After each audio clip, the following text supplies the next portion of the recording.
पाकिस्तान का बेहतरीन sniper,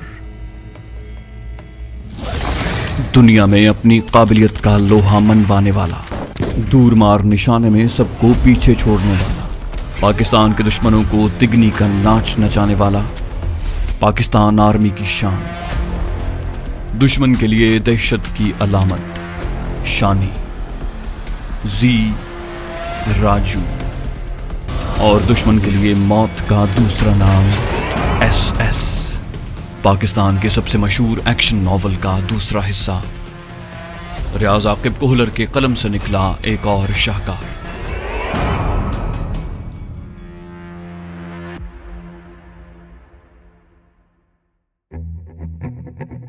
brigadier Ansari की कहानी जारी थी। वो बता रहे थे कि मोहन मल्होत्रा एक मुतमव्विल शख्स था। शनाख्त के मरहले से फारिग होते ही मैंने बाप के सामने पढ़ने की ख्वाहिश का इजहार किया। पारेश मिडिल में था जब गायब हुआ था। अब मैं वहीं से आगाज करता तो यकीनन 8-10 साल हुसूल तालीम में ही बर्बाद हो जाते, मगर मोहन मल्होत्रा ने मेरे लिए घर पर ही उस्ताद का बंदोबस्त कर दिया। पहले ही साल मैंने मैट्रिक का इम्तिहान अच्छे नंबरों से पास कर लिया। अगले 2 साल में FA करके मैंने आर्मी ज्वाइन करने की कोशिश शुरू कर दी। अपने शनाख्ती कागजात में मैंने उम्र कम दर्ज करवाई थी। मेरा चेहरा भी ऐसा था कि उम्र से 5-6 साल छोटा ही लगता था। मोहन मल्होत्रा की कोशिश से मैं भारतीय फौज में ऑफिसर भर्ती हो गया। पाक फौज की आला तरबियत ने मुझे हर मैदान में सुरखरू रखा। बहरहाल ये तवील दास्तान है जो एक नशिस्त में बयान नहीं की जा सकती, इसलिए मैं इजमालन इन वाकयात पर रोशनी डाल रहा हूँ। तरबियत के खात्मे पर कैप्टन बनने तक मुझे छोटे छोटे काम सौंपे जाते रहे और फिर मेरे जिम्मे एक अजीब काम लगाया गया। मुझे पार्वती शुक्ला नामी लड़की को मोहब्बत के जाल में फांस कर शादी करना थी। गहरा सांस लेकर उन्होंने सोफे से टेक लगाई। चंद लम्हों बाद मुज़महिल आवाज उभरी, जासूस बनने वाले को ऐसे गैर इखलाकी कामों से भी पाला पड़ता है जिनकी इजाजत ना शरीयत देती है और ना इंसान का ज़मीर, मगर मादरे वतन कुर्बानी मांगती है और बेटों को सरे तस्लीम खम करना पड़ता है। मैं भी छुट्टियों में आगरा पहुंच गया कि उसका ताल्लुक आगरा ही से था। वो यूनिवर्सिटी में ज़ेरे तालीम थी। कमबख्त फौजियों में एक खसलत मुश्तरक है कि मोहब्बत करते हैं मगर तरीक़ाकार से नावाकिफ होते हैं, और मैं तो इस मामले में बिल्कुल अनाड़ी था। यूनिवर्सिटी की तालिबा का सामना करना मुझे टैंक के नीचे लेटने से ज्यादा मुश्किल लग रहा था। उसकी दिलकश शक्ल और तेज तर्रारी देखकर तो मैंने नाकामी का ऐलान करने का इरादा कर लिया। गो उसकी तस्वीर मैंने पहले ही देखी हुई थी, लेकिन सामने आने पर वो तस्वीर से कई गुना ज्यादा खूबसूरत और तरहदार थी। 3 दिन मुसलसल उसका पीछा करता रहा। वो क्लासरूम में होती और मैं नामुराद आशिक की तरह सब्ज़ाज़ार या कैफे में बैठकर राह तकता रहता। ताक़ुब के चौथे दिन जब वो सहेलियों के झुरमट में कैफे में बैठी थी और मैं फैसला कर चुका था कि शाम को अपनी नाकामी की बाकायदा रिपोर्ट मुतल्लिका शख्स के हवाले कर दूंगा, बिल्कुल अचानक और गैर मुतवक्के तौर पर वो अपनी सहेलियों को माजरत करते हुए मेरे सामने आ बैठी। मैं उसे फांसने के चक्करों में था, लेकिन उसके करीब आने पर हाथ पांव फूल गए थे। मेरे चेहरे पर घबराहट नमूदार हो गई थी। उसने इत्मीनान भरे अंदाज में पानी का ग्लास भरकर मेरी जानिब खिसका दिया। पानी पी लो। मैंने पूरा ग्लास एक ही सांस में मेदे में उंडेल लिया था। उसने इत्मीनान से पूछा, अब बताओ पीछे क्यों पड़े हो? मैं बुरी तरह हकला गया। नहीं मैडम, ऐसा तो नहीं है। उसने आंखें निकाली। पार्वती शुक्ला को झूठ बोलने वाले एक आंख नहीं भाते। मैंने थूक निकलते हुए दाएं बाएं देखकर राह फरार तलाश की। अजीब मुसीबत में गिरफ्तार हो गया था। उसका करीब बैठना अच्छा भी लग रहा था और भागना भी चाहता था। उसकी मुतरन्नम आवाज हवासों पर छा रही थी और इस्तफसार से घबराहट भी हो रही थी। उसकी सूरत से आंखें ठंडक भी पा रही थीं और नजरें भी चुराना चाहता था। मेज पर दोनों हाथ टेकते हुए वो आगे को झुकी। क्या पूछा है? और तब उस चिंटी के मिस्टाक जो हाथी के पांव तले आते वक्त बेबसी से काट लेती है, मैंने भी हड़बड़ाते हुए उगला, तुमसे शादी करना चाहता हूँ। उसकी मोटी आंखों ने फैलकर पूरे चेहरे को ढांप लिया था। क्या आप पागल हैं? तीर कमान से निकल चुका था। पीछे हटने और इनकार की गुंजाइश नहीं रही थी। मेरी किस्मत में यूनिवर्सिटी के तलबा की मार लिखी थी तो उसे टाला नहीं जा सकता था। तभी हिम्मत बांधते हुए अस्बात में सर हिला दिया। हाँ, चंद दिन ही हुए हैं पागल हुए, जब तुम्हें पहली बार देखा था। वो अजीब से लहजे में बोली, मिस्टर, यकीनन आप पार्वती शुक्ला से वाकिफ नहीं हैं, वरना ऐसी जुर्रत कभी न करते। मुंह पर थप्पड़ न पड़ते देखकर हिम्मत सिवा हो गई थी। मैंने बात बढ़ाई। कैप्टन पारेश मल्होत्रा, जन्मभूमि अंबाला है। आगरा किसी काम से आया था और अब किसी भी काम के काबिल नहीं रहा। मुझसे शादी कर लो ताकि मैं धरती माता की खिदमत नचंत होकर कर सकूं। उसके होंठों पर मधुर तबस्सुम उभरा। यकीनन आप दीवानों से भी 2 कदम आगे हैं। तब वो इतनी प्यारी, अच्छी और पुरकशिश लगी कि मुझे अपना फेल निहायत गलत महसूस हुआ। न जाने उससे क्या काम निकलवाना चाहते थे। एकदम मैंने नाकामी के एतराफ का फैसला किया कि भारत में फकत एक ही काम नहीं था, ना मैं अकेला जासूस ही था। इस काम को कोई दूसरा भी मुंतखब किया जा सकता था। ये सोचते ही मैं एक झटके से उठकर लंबे डग रखता हुआ कैफे से बाहर जाने लगा। उसने बौखलाते हुए आवाज दी, ए कहाँ चल दिए? मगर मैं न रुका। कैफे से चंद कदम ही दूर आया था कि किसी ने पीछे से हाथ पकड़ा। मैं चौंकते हुए मुड़ा। पार्वती होंठों पर मुस्कुराहट बखेरे खड़ी थी। इनकार तो नहीं किया कि आप तुरंत भाग पड़े? मैं हकला गया। क्या? वो बेबाकी से बोली, मुझे घूरने वाले आप अकेले नहीं हैं कि तफ्तीश करती फिरूं। अलबत्ता इस काबिल लगने वाले पहले हैं जिसे नजरअंदाज न किया जा सके। उसके एतराफ ने मुझे गुंग कर दिया था। वो शोखी से मुस्कुराई, मुंह में घुंघनियां डाले खड़े रहोगे या कुछ खाने पीने की दावत भी दोगे? मैंने कहा, मैंने वैसे ही मजाक किया था। एक दूसरी लड़की को पसंद करता हूँ, उसके लिए याद किए मुकालमे तुम्हारे सामने दोहरा दिए। मैंने झूठ का सहारा लेकर खूबसूरत बला से पीछा छुड़ाने की कोशिश की जो चंद लम्हों में हवासों पर छाने लगी थी। मैं कोई भी ऐसा काम नहीं कर सकता था जिससे उसकी जात को अदना सा भी नुकसान पहुंचता। किसी एक काम में नाकामी का मतलब ये नहीं था कि मेरी सारी खिदमतों पर पानी फिर जाता। उसके चेहरे पर तहय्युर उभरा। शोख आंखों की गहराई में इस्तराब हिलकोरे लेता हुआ नमूदार हुआ, और इससे पहले कि शिकवा करती निगाहों के सामने हथियार डालने पड़ते, मैं पीछे मुड़कर तेज कदमों से अपने होटल की तरफ चल पड़ा। शाम को नाकामी की रिपोर्ट तहरीर करके मैंने मखसूस जरिए से उस शख्स तक पहुंचा दी जिससे मुझे हिदायत मिला करती थी। वो रात आंखों ही में बीती थी। पार्वती के साथ मुख्तसर लम्हात गुजार कर इतनी बेचैनी थी तो उसका मुस्तकिल साथ मुझे काम ही से निकाल देता। अगले दिन वापस अंबाला रवाना हुआ ताकि बकिया छुट्टी घर गुजार सकूं। अलबत्ता घर वापस आकर महसूस हुआ कि मैं सिर्फ जिस्मानी दूरी पैदा करने में कामयाब हुआ था, दिलो दिमाग से उसे नहीं झटक पाया था। दूसरे दिन मुझे अपनी रिपोर्ट का जवाब मौसूल हुआ था। उसे कोई नुकसान नहीं पहुंचेगा। असल हदफ कोई और है, वो सिर्फ दरमियानी कड़ी है। तुम उसे शरीक हयात बना सकते हो। मैं काफी बेचैनी और बेसुकूनी महसूस कर रहा था। उसे नुकसान ना पहुंचने की खबर ने मुझे उसी दिन आगरा लौटने पर मजबूर कर दिया। अंबाला से आगरा तक करीबन 450-500 किलोमीटर का फासला मैंने रास्ते में रुके बगैर तय किया था। रात होटल में गुजार कर मैं अगली सुबह सवेरे ही यूनिवर्सिटी पहुंच गया था। उसकी रोजमर्रा मालूम थी, ड्राइवर उसे छोड़कर वापस लौट जाता था। वो परेड शुरू होने से आध पौन घंटा पहले आती और फालतू वक्त यूनिवर्सिटी की लाइब्रेरी में गुजारती थी। खाली पीरियड के दौरान वो सहेलियों से गपशप करती,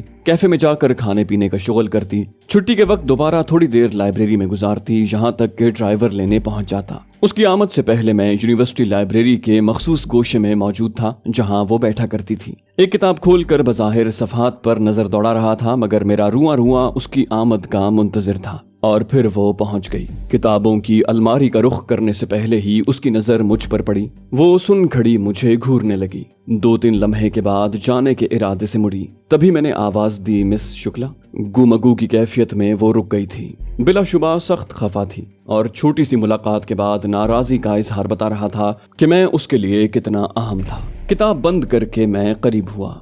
गजाली आंखों में झांकते हुए धीरे से बोला, क्षमा कर दो। उसने सर्द महरी से पूछा, क्या हम एक दूसरे से वाकिफ हैं? मैंने दाएं बाएं सर हिलाया, पता नहीं। वो बोली, लड़कियों को छेड़ने का नतीजा जानते हैं? मैं उदासी से बोला, शायद। वो हंसी जब्त करते हुए बोली, यकीनन जिस लड़की के लिए मुकालमे याद कर रखे थे उसने धुतकार दिया है जो दोबारा मेरी जरूरत पड़ गई। मैं बेबसी से बोला, मुझे इजहार करना नहीं आता, ना रूठे हुओं को मनाना आता है और ना ये पता है कि जो प्यारा लगे उससे कैसे जान छुड़ाई जाती है। कोशिश की थी, नाकाम रहा, मजबूरन वापस आना पड़ा। वो बोली, मैं सिखा देती हूँ इजहार कैसे करते हैं। याकूती लबों पर मधुर तबस्सुम उभरा जो उसका सबसे बड़ा हथियार था। मेरे हाथों को पकड़कर अपने कंधों पर रखते हुए बोली, अब बोलें। पार्वती, मुझे बहुत अच्छी लगती हो। तुमसे प्रेम करने लगा हूँ। क्या मेरी बेरौनक जिंदगी में बहार बनकर आ सकती हो? अगर तुमने इनकार किया तो मैं बेमौत मारा जाऊंगा। मेरी आंखों में आंखें डालकर रुमानवी लहजे में बोल दें। चलें, शाबाश। उसकी आंखों में झांकते हुए मैं दिल की गहराई से बोला,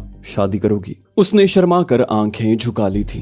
अंसारी साहब ने खामोशी साध ली। मैं भी चुपचाप उनके बोलने का मुंतजिर रहा। थोड़ी देर गहरी सोचों में खोए रहने के बाद वो धीरे से मुस्कुराए। जानते हो, पार्वती से मुलाकात मैंने इतनी तफसील से क्यों बयान की है? میں نے تجاہل عارفانہ سے کام لیتے ہوئے نفی میں سر ہلا دیا تھا، ورنہ اس کا سیدھا سادہ جواب یہ تھا کہ محبوب کی باتیں کرنے سے کبھی سیری نہیں ہوتی، خاص کر پہلی ملاقات یاداشت میں یوں محفوظ رہتی ہے جیسے لمحہ بھر پہلے کی بات ہو۔ مجھے بھی تو اپنی پلوشے کی پہلی دید ازبر تھی۔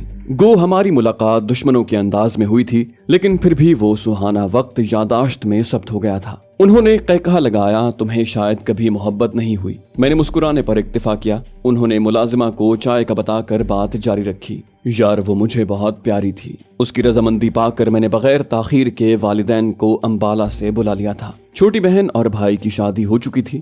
والدین کافی عرصے سے مجھے زور دے رہے تھے۔ ایسے عالم میں جب میں نے اپنی خواہش ان تک پہنچائی تو وہ بھاگے چلے آئے۔ اگلے دن ہم پاروتی شکلا کے گھر پہنچ گئے۔ وہ اس دن یونیورسٹی نہیں آئی تھی۔ جب اس کے والد سے تعارف ہوا تو میرا ماتھا ٹھنکا۔ لمبے تڑنگے کرنل دھیریندر شکلا کی شخصیت میرے لیے انجانی سہی، مگر اس کا رینک باور کروانے کو کافی تھا کہ پاروتی شکلا کے ذریعے مجھے کس کڑی سے جوڑا جا رہا تھا۔ میرا خاندانی پس منظر، فوج کی نوکری اور پاروتی کی مرضی، ان عوامل کے ہوتے ہوئے مجھے ٹھکرانا آسان نہیں تھا۔ خرانٹ شکل کے دھیریندر شکلا نے رضامندی ظاہر کر دی۔ اس کے خوشونت بھرے چہرے پر کرختگی، بے رحمی، کھردرا پن اور درستی گویا ابل رہی تھی۔ پاروتی جیسی ملائم، دلکش اور پیاری لڑکی کا والد مجھے دل کی گہرائیوں سے ناپسند آیا تھا۔ دونوں طرف رضامندی کے بعد پاروتی کی تعلیم مکمل ہونے تک شادی مؤخر کی گئی۔ اس کا آخری سیمسٹر شروع تھا۔ 3 ماہ بعد وہ میری زندگی میں باقاعدہ دلہن بن کر داخل ہوئی۔ وہ مجھے دل کی گہرائیوں سے چاہتی تھی اور میں بھی بغیر کسی لالچ، غرض اور مطلب کے اس پر فدا تھا۔ شادی کے 1 ماہ بعد ہی پاکستان کے ساتھ حالات خراب ہوئے اور مجھے کشمیر کے محاذ پر جانا پڑا۔ بہت مشکل اور کڑا وقت تھا۔ مختصر یہ کہ اللہ کے فضل و کرم سے اپنے کسی بھائی کی گولی کا نشانہ نہ بنا اور 6-7 ماہ بعد چھٹی آ گیا۔ گھر آ کر پتنی کو دیکھا تو خوف و گھبراہٹ سے چکر آ گئے۔ وہ 6-7 ماہ کی حاملہ تھی۔ میں کسی صورت بچہ نہیں چاہتا تھا، لیکن اب پاروتی کو حمل گرانے پر راضی کرنا ناممکن تھا۔ یوں بھی جس جی کو اللہ پاک دنیا میں بھیجنا چاہے، اس کی راہ میں کوئی دنیاوی طاقت رکاوٹ نہیں ڈال سکتی۔ مجبوراً چپ سادھنا پڑی۔ اللہ پاک نے مجھے ایک خوبصورت بچی کا باپ بنا دیا تھا۔ جیسے پرما کی دنیا میں آمد میری منشا کے خلاف ہوئی تھی، یوں ہی میرے دل پر اس کے قابض ہونے میں بھی میرے ارادے یا خواہش کا عمل دخل نہیں تھا۔ نہ چاہتے ہوئے بھی روز بروز میرے دل میں اس کی محبت بڑھتی گئی۔ البتہ ایک دھیان میں نے ضرور رکھا کہ پاروتی دوبارہ ماں نہ بن سکے۔ اگر بے احتیاطی سے حمل ہو بھی گیا تو میں نے پاروتی کی بے خبری میں اسے ایسی دوائیاں کھلا دی جس سے حمل ضائع ہو گیا۔ 3-4 حمل ضائع ہونے کے بعد اس نے میری مسلسل نصیحتوں کو قابل عمل جانتے ہوئے دوسری اولاد کی خواہش دل سے نکال دی۔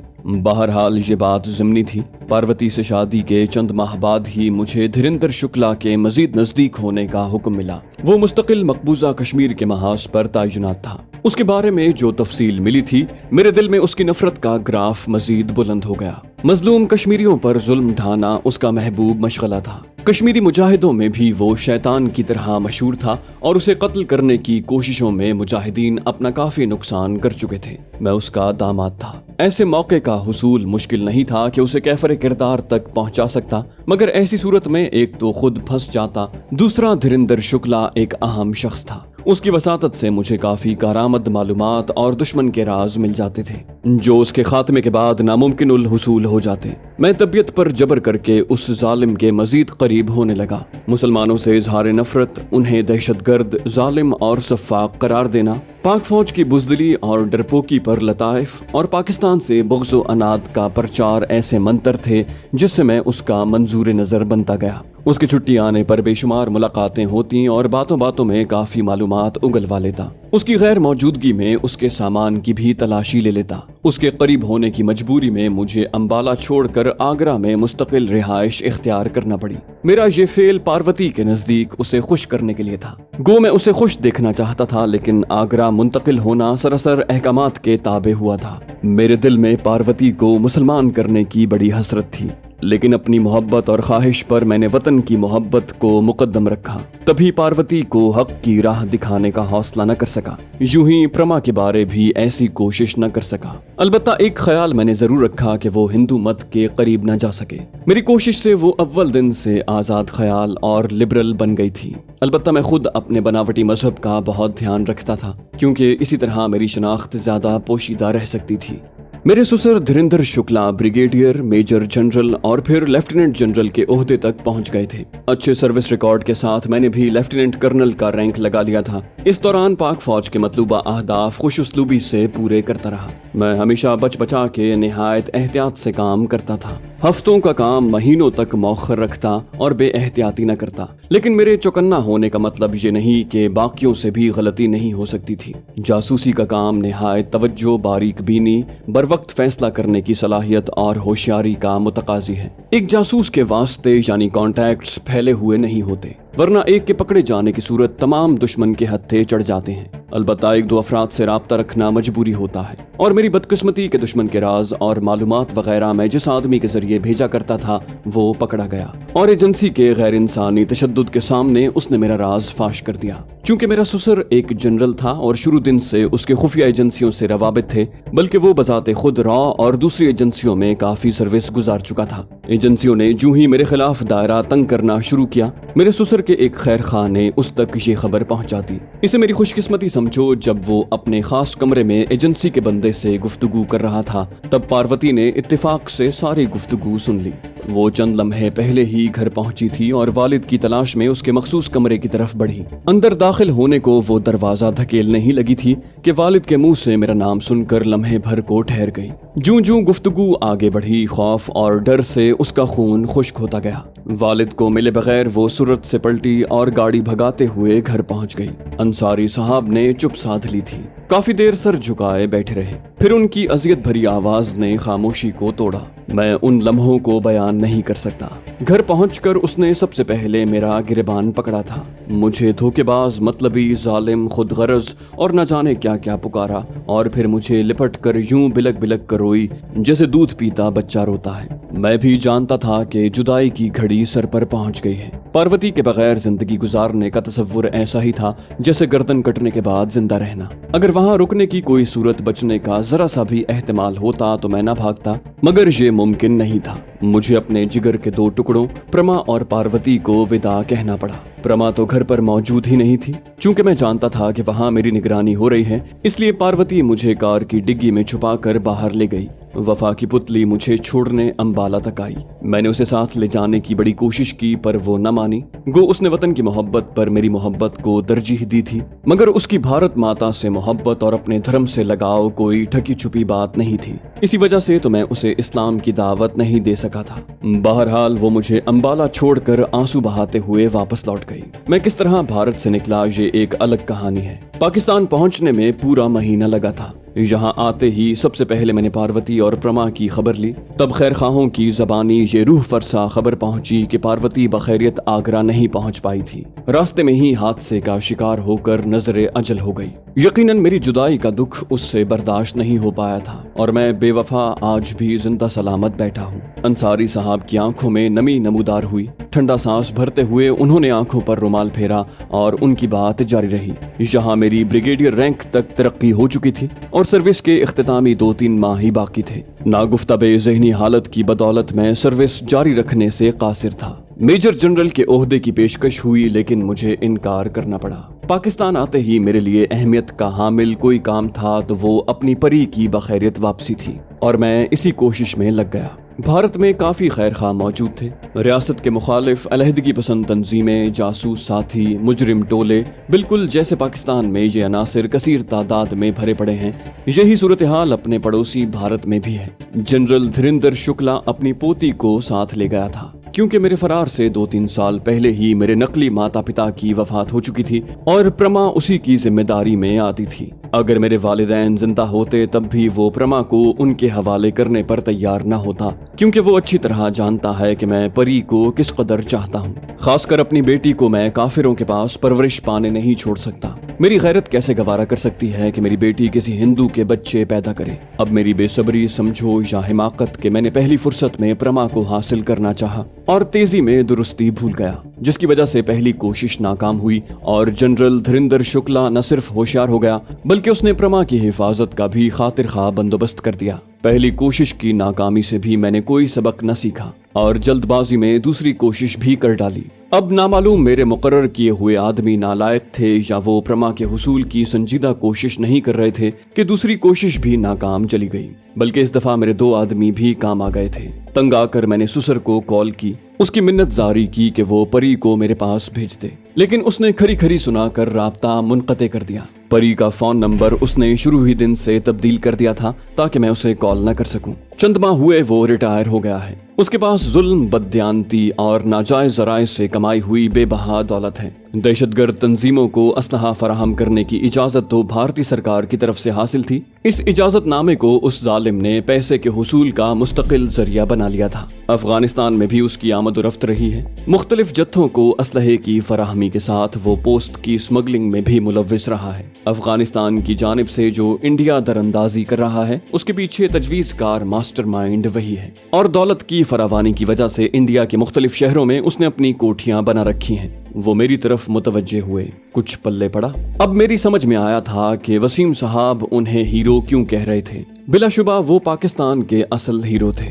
उन्होंने पाकिस्तान की खातिर अपनी ख्वाहिशात, जवानी, मोहब्बत और औलाद तक कुर्बान कर दी थी। मैं अकीदत से बोला, सब कुछ, सिवाय इसके कि स्नाइपर की जरूरत क्यों पेश आई है। वो बोले, क्योंकि प्रमा की वापसी में सबसे बड़ी रुकावट धीरेंद्र शुक्ला की जात है। गो मैं मानता हूँ कि दोनों ममालिक की सरहदों की हिफाजत करने वालों के खिलाफ शहर में जाकर कोई कार्रवाई करना बिल्कुल गलत और नारवा है। हर सरहद का सिपाही मुल्क की हिफाजत की खातिर जान देता भी है और लेता भी है। इंडिया ने हमारे सैकड़ों बेटे शहीद किए, हमने भी उनके कई सुरमाओं को हलाक किया। दोनों जानिब से हिसाब बराबर रहा। आगे भी हम लड़ेंगे, मरेंगे भी और मारेंगे भी, लेकिन सरहद की लड़ाई को सरहद तक महदूद रहना चाहिए। अलबत्ता जुल्म, सफाकी और दहशतगर्दी का बदला लेना हर हाल में जायज है। उस संग दिल ने जाने कश्मीर के कितने बच्चों को यतीम किया, कितनी बेटियों को बेवा किया, कितने बूढ़ों के सामने उनके बेटों को ज़िबाह करवाया, कितनी शरीफजादियों की इज्जत खराब की, कितने बच्चों का गला काटा, उसका शुमार ही नहीं। वजीरिस्तान में सैकड़ों धमाके करवाए, दहशतगर्दों को पनाहगाह और असलहा और बारूद मुहैया किया। मेरी नज़र में उसे कत्ल करने को सिर्फ ये वजह ही काफी थी कि उसने एक बाप से बेटी छीनी हुई है, मगर उसे कत्ल करने को तो और भी सैकड़ों वजूहात मौजूद हैं। बनज़रे इंसाफ देखा जाए तो वो इंडिया के कानून का भी मुजरिम है, क्योंकि उसके काफी काम इंडिया सरकार की इजाजत के बगैर तकमील पाते हैं। लेकिन वहाँ भी कानून की बालादस्ती की सूरत हाल वतन अजीज से मुख्तलिफ नहीं कि कानून बड़ों के घर की लौंडी बन जाता है। मैं नदामत से बोला, माजरत खा हूँ सर, मेरा सवाल हनूज जवाब तलब है। वो बोले, धीरेंद्र शुक्ला को न सिर्फ भारतीय सरकार की जानिब से मुहाफिज मयसर हैं, बल्कि उसके पास जर खरीद लड़ाकों की भी कसरत है। उसकी हवस और लालच पहले से कई गुना बढ़ चुकी है। दहशतगर्दों को असलहा सप्लाई करने का ठेका अब उसी के पास है। यूं ही भारतीय सिपाह के लिए असलहा साज कंपनियों से हथियारों की खरीदारी के माहिदों में भी वो पेश है। हाजिर सर्विस जर्नैलों को लालच देकर अपने साथ मिला लेना उसके लिए बड़ा मसला नहीं। ऐसे अफराद मिलकर एक माफिया बना लेते हैं जो मुहिब्बे वतन अफसरान को आगे आने से रोककर अपने हम ख्याल और अपने जैसे अफराद को सामने लाते हैं। असलहे के मेयार पर बेशक समझौता न किया जाए, लेकिन 10 की चीज 50 में खरीदने से भी करोड़ों अरबों का मुनाफा हाथ लगता है, जिसमें से निस्फ की मुतल्लिका ओहदेदारान को हड्डी डालकर बकिया से अपने अकाउंट भर लिए जाते हैं। और जिसके पास दौलत की फरावानी हो उसके दुश्मन भी ज्यादा होते हैं, और जिसके दुश्मन ज्यादा हो वो अपनी हिफाजत के बंदोबस्त में भी कोई दकीका फरोगुजाश्त नहीं करता। ऐसे आदमी के खात्मे को तुम जैसा निशानेबाज ही काम आ सकता है। मैं हंसा। ऐसे आदमी का खात्मा तो पाक आर्मी का नुकसान करना हुआ। उन्होंने तरदीद न की, बोले, शायद लेकिन मैं भारत सरकार के फायदे की बजाय अपना उल्लू सीधा कर रहा हूँ। यूं भी उसकी जगह लेने को कई तलबगार मौजूद हैं। बदी के दरख्त की जड़ें इंसान की रसाई से दूर हैं। हम सिर्फ शाख तराशी ही कर सकते हैं। बदी को फना करना कादिर मुतलक के बस में है और उसने मोहलत दी हुई है। किसमें ताकत के मोहलत छीन सके। मैंने असबात में सर हिलाया, जाना कब है। वो मुस्कुराए, पहले रजामंदी तो जाहिर करो। मैं अकीदत से बोला, अपने हीरो के काम आना मेरे लिए बाइसे सादत होगा। बोले, शुक्रिया बेटा। शफकत भरे लहजे में कहते हुए उन्होंने मुझे लिपटा लिया था। तुम्हारे साथ एक और जवान भी जा रहा है। चंद दिनों में तुम्हारे शनाख्ती कागजात तैयार हो जाएंगे। हफ्ते को तुम्हारी खुसूसी तरबियत शुरू होगी जो अगले 3 दिन जारी रहेगी। तब तुम्हें मजीद तफसीलात से आगाह करूंगा। मैंने घड़ी को देखा, सुइयां 3 के हिंसे को छू रही थी। फिर इजाजत दें सर। उन्होंने मेरे दिल लगती बात कही, बेहतर होगा 2-3 दिन घर गुजार लो। हफ्ते की शाम तुम्हारी यूनिट में बैठक होगी, तब तक पहुंच जाना। मैं शिशोपंज में पड़ गया। वसीम साहब से इजाजत लेना पड़ेगी। मेरी हिचकिचाहट को नजरअंदाज करते हुए बोले, ड्राइविंग जानते हो? मैंने इस बात में सर हिला दिया। चाबी बढ़ाते हुए वो इत्मीनान से बोले, गैराज में सुजुकी कार खड़ी है, ले जाओ। वसीम को मैं बता दूंगा, अब तुम मेरे हवाले हो। मसरत भरे लहजे में शुक्रिया सर कहते हुए उनसे अलविदाई मुसाफा किया और बाहर निकल आया। थोड़ी देर बाद चकलाला कैंट की हुदूद से निकलकर रावलपिंडी की कुशादा सड़कों पर रवां दवां था। मुझे अंसारी साहब की परी और पार्वती भूल चुकी थी। कुछ याद था तो अपनी पलवशे और उसकी नाराजी।